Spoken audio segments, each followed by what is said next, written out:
But here we are, once again, back at it, like a crack addict. Mr. Black Magic. I don't know how the rest of the song goes, but here we are. Who do we got here? We got Turtle talking about Old War Blues submod Hellfire. I haven't played Old War Blues. I've been meaning to give it a shot. I'm not the biggest Fallout guy, but I enjoyed enough that I think I get a kick out of it. My kid, we are up in here. Thank you for your compliment about the intro. Do the Tetrisar dance. We will do that at the very end. I will promise you. We'll do that at the end. So let me go ahead. Get me a timer going. And here we are, boys. So, last video, we managed to peacefully reunify with Sverdlovsk. And so we have that going for us.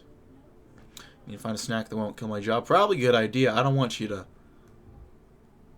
cut your teeth on mac and cheese like you did earlier. That was horrible to hear. But yeah, here we are. We peacefully reunified with Sverdlovsk. We got Pavel Batov and his boys along with us. Preparing for a little... One, we're going to be doing an offensive into Kazakhstan eventually. So let's exert some influence there right now. And let's just do the military intervention right now, because, you know, might as well. We might as well just start off with that. And we can select a new national focus. So, what's our poverty rate at right now? Improvement rate, pretty good. We got down to 50% poverty at maximum. That's pretty solid. Our academic base could be going up a bit better, but our research, same deal there. But agriculture, mass mechanization, going pretty well. Poverty rate not too bad. Industrial expertise going up very nicely, actually. Soon enough, we'll have the max there, and professionalism in our army. We'll get there eventually. Maybe not quite professionalism, but we'll see. I've literally never managed to peacefully unify with Kazakhstan. I don't know if you can, honestly. I have never seen... Can you even peacefully reunify with Kazakhstan? Or is there just a military intervention? That might just be a question for chat, and if you guys don't know, we might have to wait for YouTube to pipe in. But for now, let us look towards the benefit of the motherland. It is a new day for all peoples of the Empire, with our victory at the Congress and the confirmation of our government's control over the entire region. We can now turn our attention to the reforms desperately needed within it. The many issues that contributed so much to the inequality and unjust nature of the old empire, and thus directly led to the uprisings and revolutions that ended it, can now be addressed. Corruption, economic malaise, poverty, and rights for the many minorities within our borders can and will be focused upon, and in doing so we will make Russia a more equitable and fair nation. There we go, more Lib Dem support, which is very, very based. Soon enough, we'll get our little military intervention in Kazakhstan. We'll train up this guy, maybe get his attack up a little bit, because he's only an attack one general. Can get a new research slot. We have 4 research slots, which is absolutely amazing. We're already done with our doctrines. We're working towards new... whatchamacallit?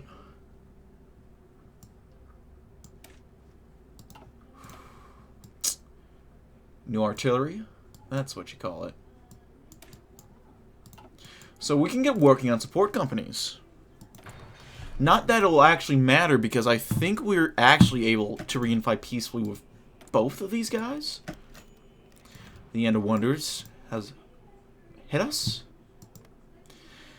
And do I want to go ahead and set it up so Mikhail...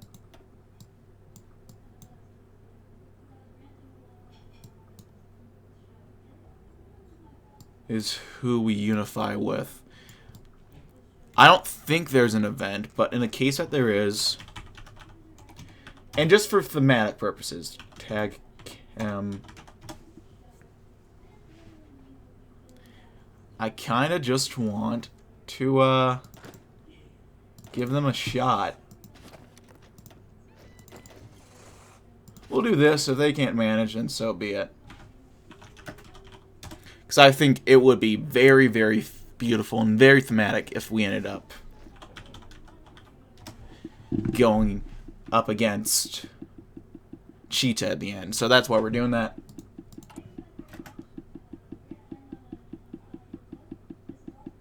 So anyway. Chat, how are you guys doing? Hellfire submod is basically Satanic Skynet. Wow, okay.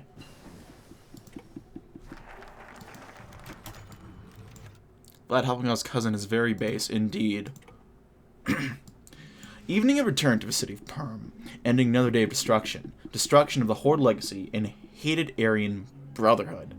A necessary task, both for Russia and for those who had lived in a once grand city that could, in time, be grand again. The funny Spear voice? You want the funny Spear voice? Very well.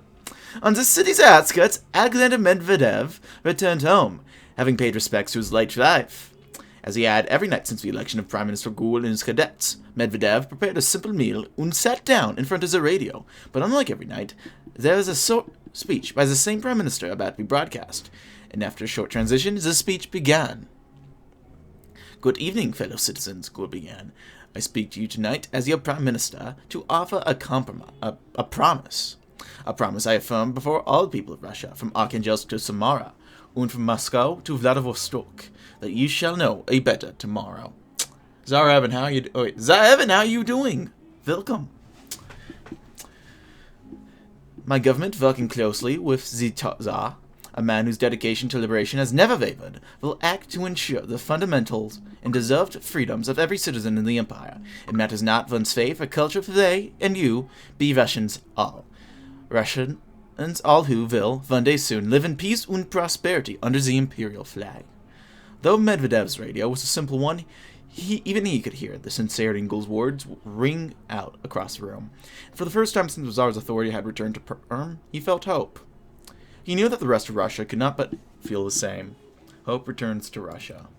Very nice. Okay. What else do we got? Some more Lib Dem support. Infrastructure construction plan, not bad. Industrial expertise going up. Let's try not to forget the poor man. Within our newly unified lands, there are millions of Russians who suffered under regimes that cared little for either their fortunes or their suffering, who watched their meager holdings destroyed under years of German bombings alongside. We cannot tolerate this situation any longer. For the sake of all our people, and to set an example for those soon to be liberated, we must invest into social services of all kind. So lifted out of poverty, these millions will then themselves contribute to the nation, raising the potentials of all. There we go. So, in case you didn't pick up, we're doing a Vyatka. For everyone who just joined. Got Vlad right here. He's kind of chilling out. Liberal democracies. Support doing pretty well. Let's go ahead and get... Might as well get working on the advanced jet fighters. And then new industry. Might as well get working on it. Basic artillery. Move on to advanced. Basic CAS into improved. There we are. More factories. And we should be getting more cores just about now. Get more anti-air going. Upgrade the new artillery a bit more. Put some more to there. Better tanks. Improved CAS. We even have some dockyards. Can't really build much other than convoys, but we might as well get working on those convoys then. And I'm thinking maybe some... Let's do some tactical bombers, why not? But we're gonna need some rubbers. So let's go ahead, find those. Let's trade with Indonesia.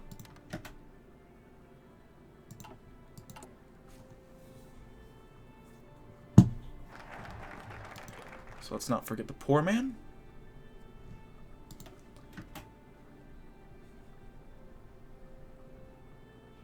What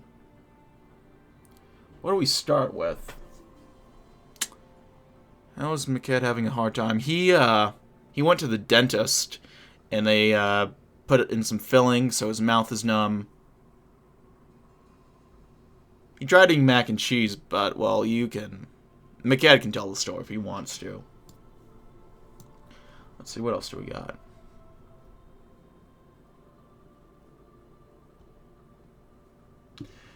Do not forget the poor man, nor abandon the disenfranchised. One of the most repulsive practices of the older empire was its treatment of minority populations. Wanting only to live in peace in accordance with their traditions, they were oppressed and marginalized without pause. And when they, eventually and inevitably, revolted, they were slaughtered en masse. We will not allow this to happen again. From this day forward, minorities within the empire will be permitted limited self-governance and autonomy. And these rights will be enshrined in law. Russia is a country for all its inhabitants, and we will prove that. There we go. Let's see, what do we have? Traditional gender roles. Penal labor. Taking a look at this for a second. Private health care. Some trinket subsidies. Nothing too crazy with the laws. To Tsar Vladimir III, Tsar of all Rus, by the grace of God, conqueror of Bolsheviks and vanquisher of traitors, I, Boris Skyosarev, dearly request lordship of the city of Omsk and its surrounding territories, as well as the title of Prince and its bountiful rewards. It is known to me that you are in need of assistance in governing the newly annexed territories. It has been my wish to serve as your vassal in governing the city of Omsk. It has always been my dearest wish to serve among the monarchy of Russia as a high nobleman, and has been among my life's struggle.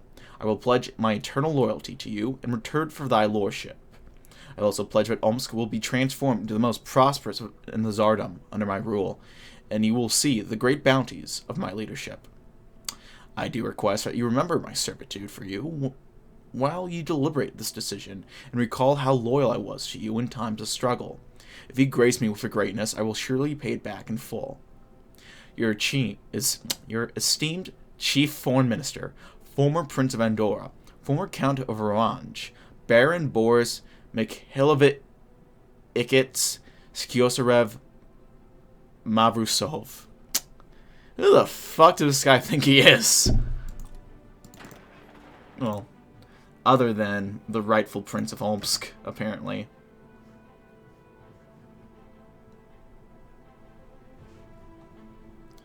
Oh, you gotta go? Fair enough. Enjoy your movie. Yeah. Fair enough, man. Enjoy your movie. Hope you enjoy it. Tell me how you like it.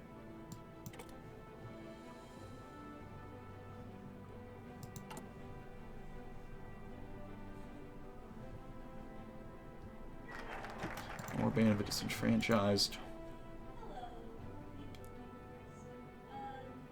Next, let's go ahead.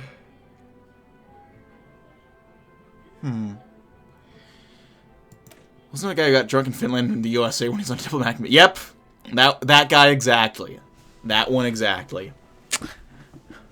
And the guy who tried to bribe the cab driver, or the diplomat who was driving in Iberia. What a Chad. I kind of wish we could give him the Prince title just for the memes, but I don't think we can. My dad switched our laptop HUDs because the one he was using was too slow. Ooh, okay. Oh. Oh, no. Though it is our intention to focus on the many domestic injustices and inequalities that we have long failed to be properly addressed, we cannot and will not forget our mission of reunification. Accomplishing that mission will, however, require a modern and nationally supportive military, and steps must be taken to ensure the existence of it. Corruptive and reactionary elements have long embedded themselves in the very fabric of our imperial forces, and they continue to stress our institutions. We must eliminate these influences, and in doing so, ensure that a military that is politically compliant to a democratically elected government. There we go. More army professionalism. How's our poverty rate coming along? Oh, it's going to be out of here soon. Get it out of here.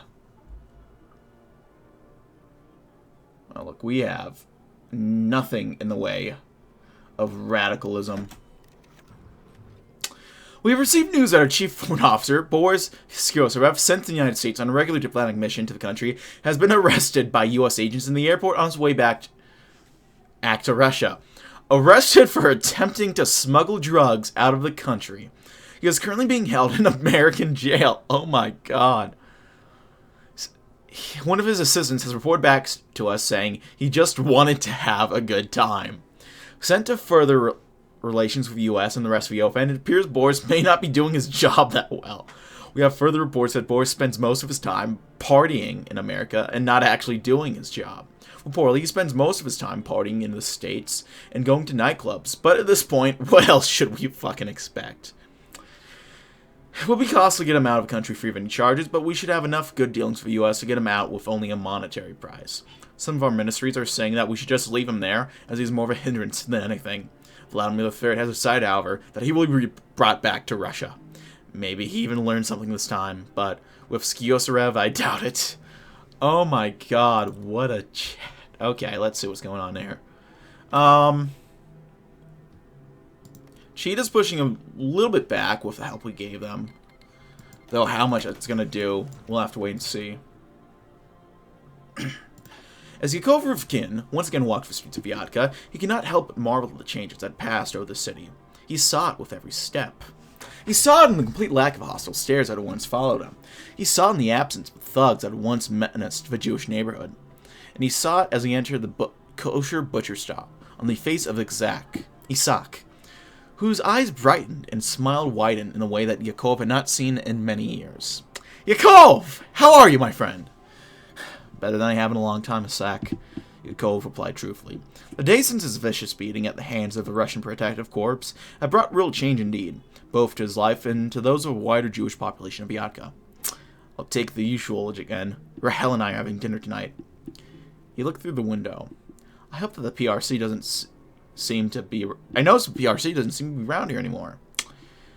Isak chuckled in reply as he gathered Yakov's items. Not anymore, no. The police carted them off a short while ago. The Prime Minister seems to be serious about his promises. You know, I've started seeing more business since his election. More Gentiles, even. That surprised Yakov, even if it was most heartening. After bidding the butcher a good night, Yakov left to return home. Only now he would take his time to enjoy his walk. A fine night for a home-cooked meal. Aw, that's nice.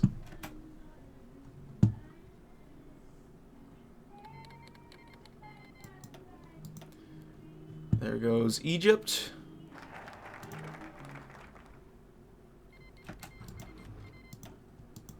And then there goes Sudan.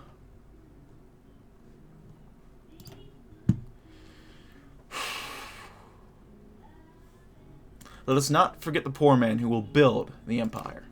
The imperial economy has expanded dramatically over the course of our regional unification.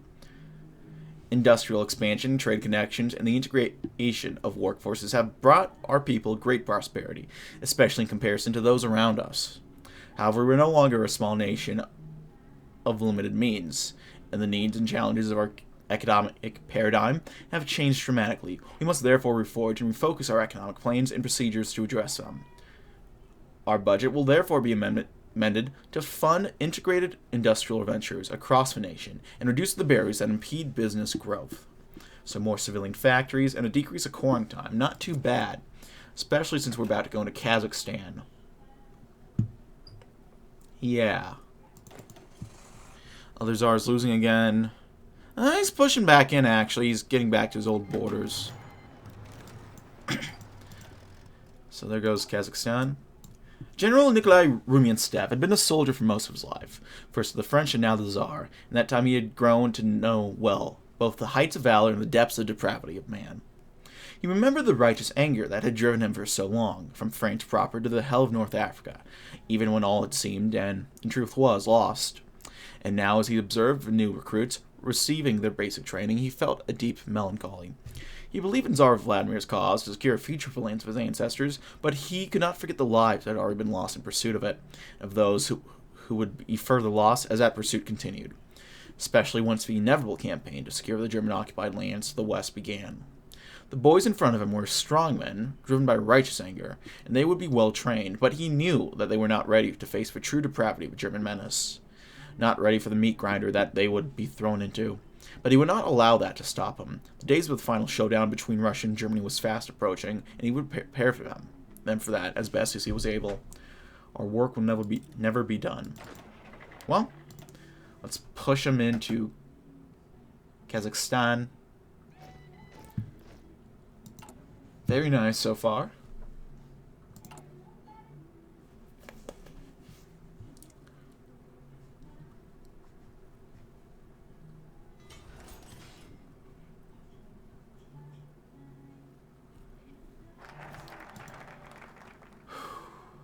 Alright, there we go. Let's get working on some nuclear stuff. Let's go into the atomic age. It's the usual as always, so no real need to read it. How's our economy doing? We're getting a deficit. That's kind of cringe. Not gonna lie. But our industrial base and how much factories we're building, now that's pretty based. Mikhail's hanging in there. The Italians have secured Serbia. Good for them.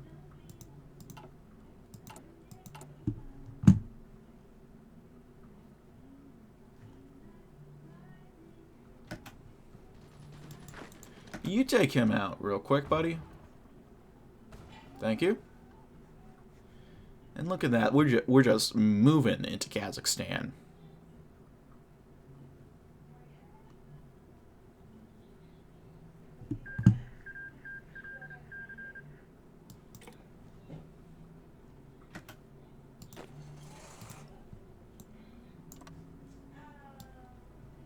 All these guys assigned. Yeah.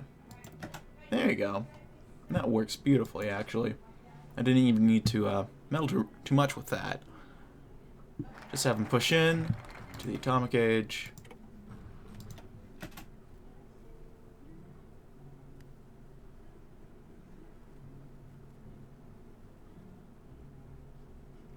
Establish enclosed facilities. Pause if you want to read. Boom.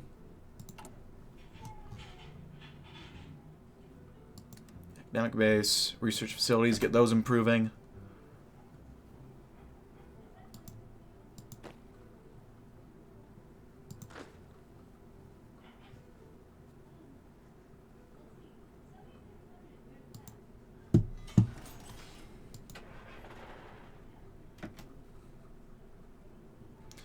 How close are we to taking them out? Very close. In fact, I'm surprised. There we go. We did it. Alright, let's go ahead and core all this up. It's going to take 55 days. Not too bad at all. Uh-oh. Mamma mia. At dawn, it is not just night that dies. It is a man in his becoming. And the warm blood staining the pavement is a word that is just starting. Riccardo Marini. Monarchy. I apologize. Ugh. God, hot Ottomans indeed.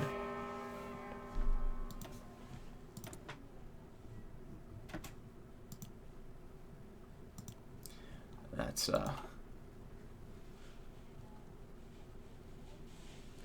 we're getting more manpower. We have 200k in reserves.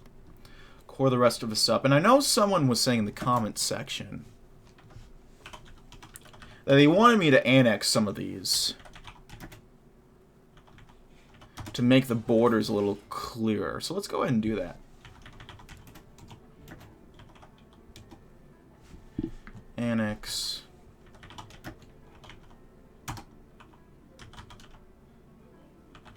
Turn that off. And I think I'll actually keep Turkmenistan there, because I think that I kind of like how this border looks, honestly.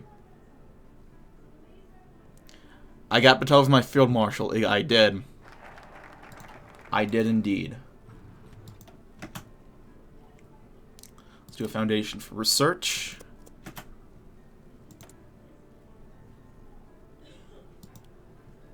We weren't fucking around there. We're going all in. We're serving Russia.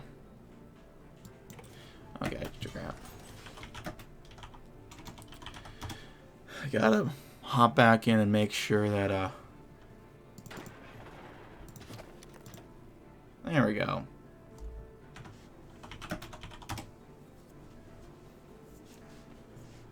We'll see if, old Mikhail can manage with that.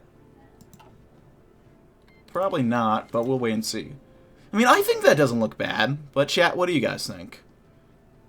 I think this looks nice.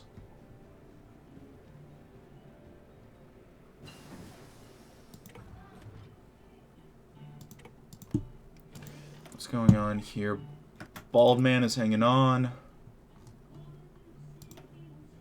Advanced jet fighters.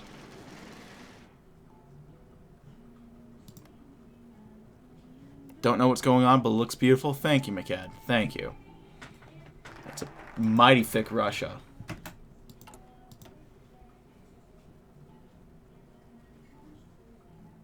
Do not forget the poor man who shall build the empire and rebuild the spoiled lands.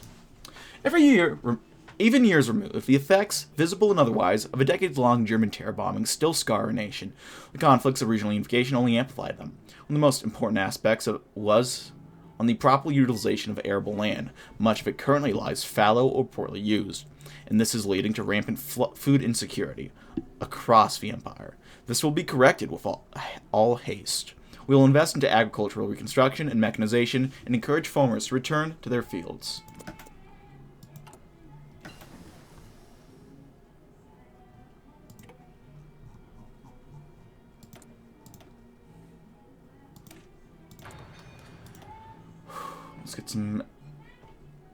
Let's get logistics companies going, actually, too. And while we're here, engineers. Working on early helicopters.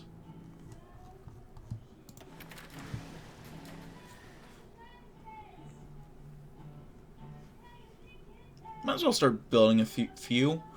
I don't know how successful we'll be in implementing them, but we might as well build a few and just see where it goes from there.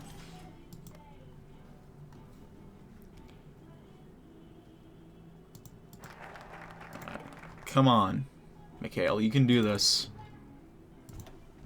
Do not forget the poor man who will defend the empire. Though victorious during our regional unification, the imperial forces must continue to improve their capabilities if we are to reclaim the lands claimed by our rivals. Excuse me. This improvement will require expansion both in men and material. To that end, we will increase funding dedicated to expansion and productive capability. By doing so, we will ensure that, as more men are recruited and trained, the weapons and equipment required to provision them are available. There we are. Oh, crisis in Nanjing. Hang in there, China. Hang in there.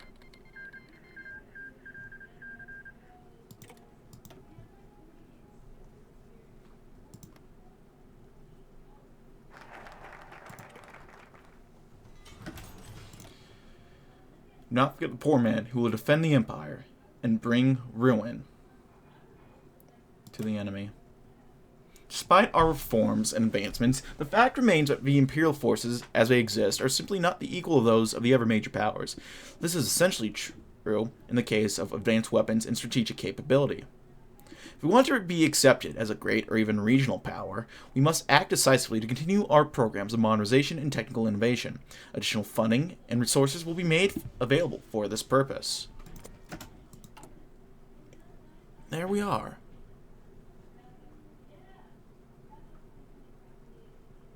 Push, men. Push. Free military factories and free civilian factories. Beautiful.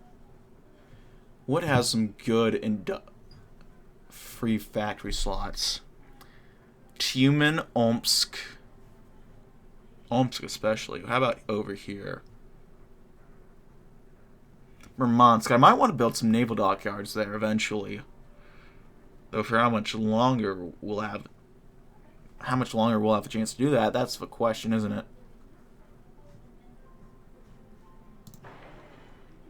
Let's do some stuff there.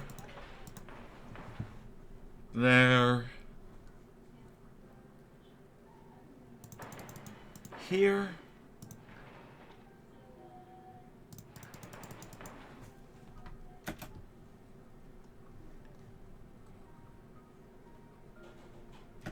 Yeah, that works. Free military factories. Let's get working on helicopters.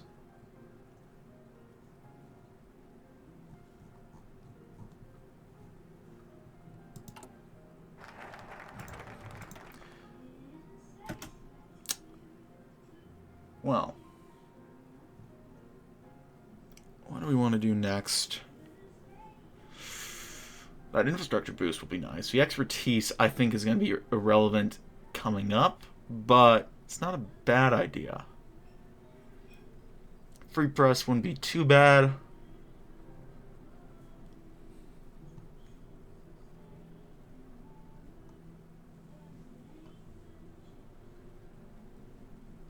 Let's reassure the Tsar.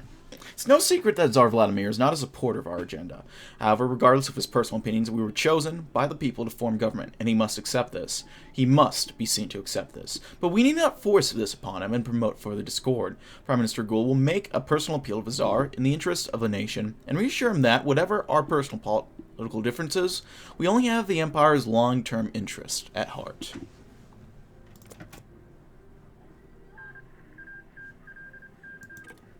That's so Vlad.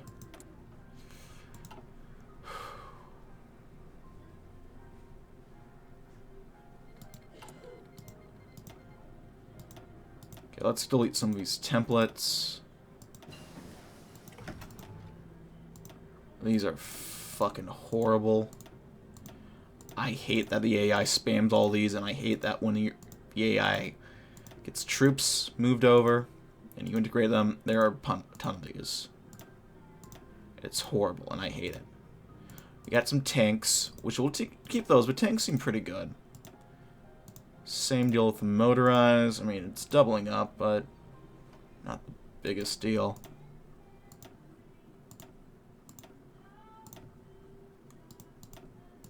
Just delete all these. How many fucking motorized do you need? Really?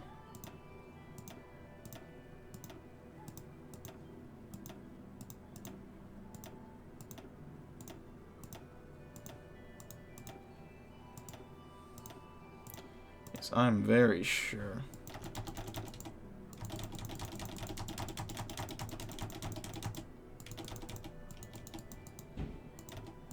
And they actually have a mechanized division established, which is actually interesting. Those aren't too bad, I think. Let's see, what's the combat width?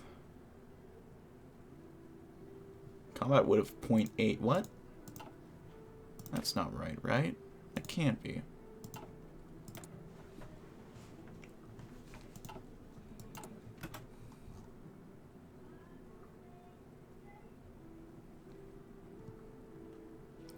Yeah, I don't know. Well, we reassure Tsar.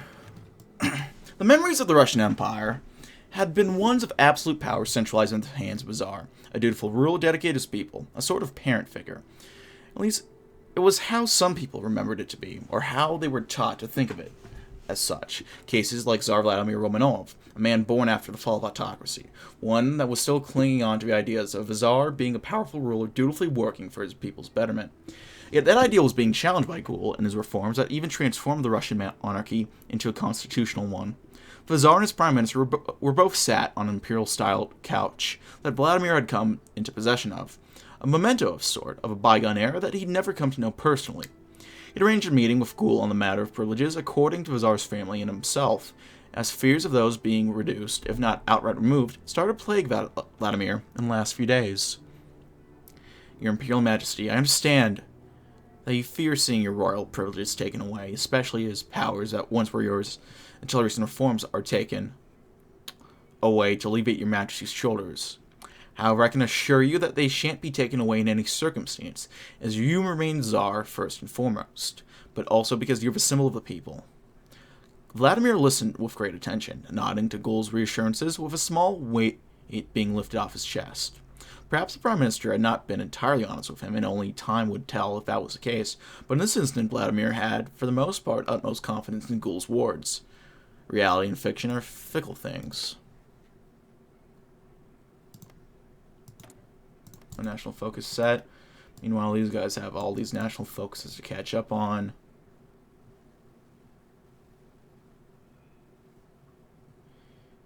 Yeah.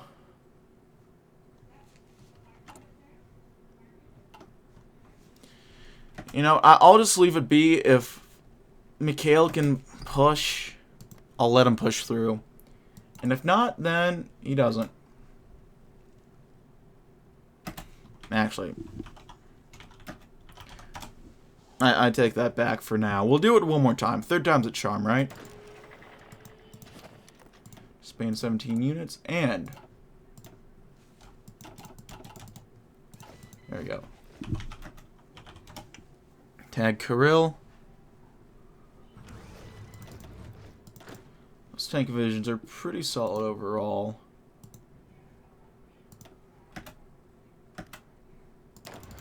Let's do mass training. Just gotta know some of these guys need it. Get some more infantry.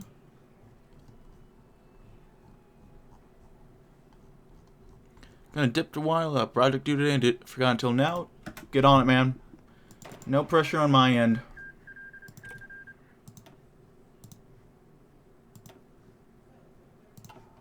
Get training, boys. We have some elite guys, and all the rest are kind of crap. Let's go ahead and do the Ural Drive. Why not? Both Western Russia and Western Siberia are bountiful lands, not only in wealth and mineral and agricultural wealth, but in population as well. However, the infrastructure in both regions is terribly underdeveloped, and this leads to the isolation of these same resources and people from the state. We must act to reintegrate them through a concerted drive of infrastructural construction, repair, and realignment. Not only will this improve extractive capability, but it will show to these people that life under the Empire is no longer represented by neglect and stagnation, but by investment and eternal progress. More infrastructure and building slots in that little place, and a general boost to infrastructure production speed, and industrial expertise, which is not the one we need boosted. But I'll take a boost, I guess. I'll take anything for free, really.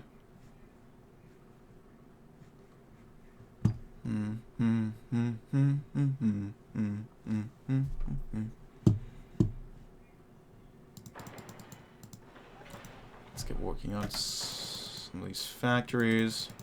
Kostroma, Vologda.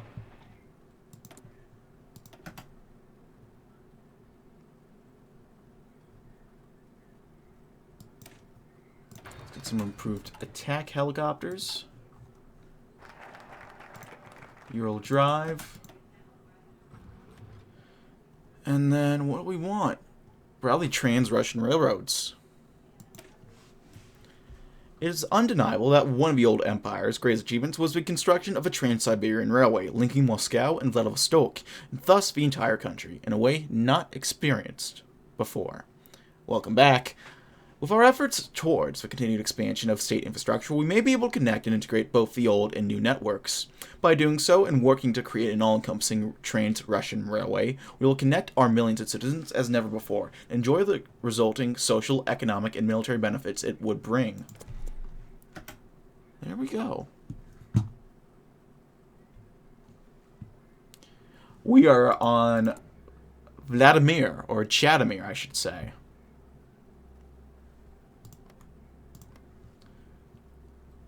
We've reintegrated Kazakhstan. I console annexed most of the other Stan countries except for Turkmenistan, because I think that looks kind of cool. And we'll stick with this border. Why not? Clearly you don't know who you're addressing right now, but I'll let that slide. I'll let it slide for now. Well, let's go ahead and reduce Vyatka. Although the Ukraina has proved itself highly capable in defending the state, it has also proved itself nigh controllable, acting in a nearly autonomous fashion with an excessive brutality.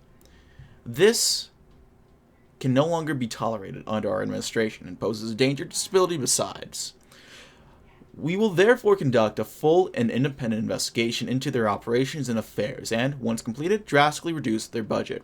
The Ukraina will survive, but will be as a smaller and more responsible tool of a state. Hey man, listen. If you're focusing on one part of the body to dictate Chadness, you're not a Chad, okay? You don't understand that actions speak louder than looks.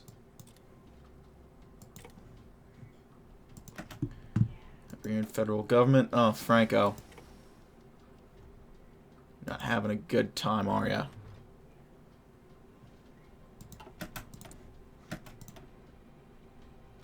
Traditionally, yes, I will give it you that. Traditionally, the jawline is the most important aspect. Why are we talking about this? Okay, I will go with the meme.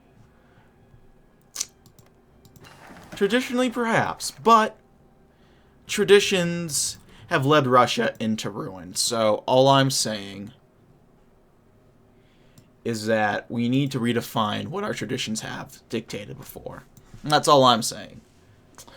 Sitting behind his small bronze plaque, Boris Smyslovsky fumed. He had just been told Ghoul was planning to slash their budget significantly, down to almost nothing. Men, liberals, like Ghoul, were all the same. Idealists of failed systems, they believed in redirecting resources from security to social programs. In doing so, all they ever had accomplished, was to expose the state to subversive agents, to dissidents, to communists. Once Ghoul was through with it, the funding Vyatka received would barely be enough to maintain basic operations, let alone run meaningful investigations or recruit agents. What was worse? Those still sympathetic to Vyakra's true purpose had told him that Ghoul intended to demand his resignation. Him! He who built the Ukraina from nothing to one of the most efficient and feared services Russia had ever seen. He who had protected the state of the Tsar from plots innumerous. He who had no intention whatsoever of resigning. But for all of Smyslovsky's acumen in the world of intelligence, he was no politician, and when he tried to call men he thought his allies in an attempt to avoid the inevitable, none would accept his call. And so, when the call from Ghoul's office did finally come, he had no choice. The Ukraina had been gutted, and he could do nothing but accept it. The NV era. I'm not familiar with this game. Is it alternate history? Yeah. It's HoI 4. The mod is New Order Last News of Europe. The whole premise for Russia is that it has completely fallen apart. Germany won. And so at the start of the game, there are a bunch of Russian warlord states at the start. One of them is Vyatka right here, with who would be the official Tsar if the Tsardom was restored right after the royal family was murdered. You know, that whole thing that happened. Oh, forgetting to do focuses. Let's guarantee personal freedoms. Bring back Tsar Nicholas. His mustache is the rightful ruler. I don't think that's doable. The best we can do is bring back Tsar Alexei, but we're going to have to do that on the YouTube, because I already started recording it. As the Ukraina are returned to proper oversight, control, and position, we must ensure that the legal practices which allowed it to become so powerful are amended as well. We'll pass legislation to guarantee more personal freedoms for all citizens, particularly as they relate to unlawful detainment and their arrest on rights when under questioning or arrest. Though seemingly minor, such rights will act in the future to prevent the excesses of the past, and therefore protect the whole democratic state as a whole. There we go. Allowed public meetings, a little bit more PP, a little less stability. Hit the political power, but God knows we have plenty of it. Let's study foreign developments. Alexei lives, exactly, Turtle. You get it. You get it. Let's get some flamethrowers. With guaranteed personal freedoms. Alexei doesn't have an amazing beard and mustache. I'm going to be disappointed. That's why he's been gone for so long. He's waiting to grow up his stash. The rights of loyal subjects. Ever since the initial establishment of imperial rule in Vyatka, all forms of media have been subject to oversight and some measure of state control. It is impossible to truly call oneself a democracy as long as the press is shackled, and so we will act to remove those restrictions and introduce legislation protecting the rights of a free press. Although the Tsar is likely to be hesitant in supporting such a move, given previous experiences, we will impress upon him the necessity of such reforms. The rights of our citizens to question or criticize their elective government should never be in danger, and free speech must be protected besides. Do we know Mikhail's really leading the other empire? Mikhail is doing so right now, although the path the AI is taking, it might not last for too much longer, which is unfortunate.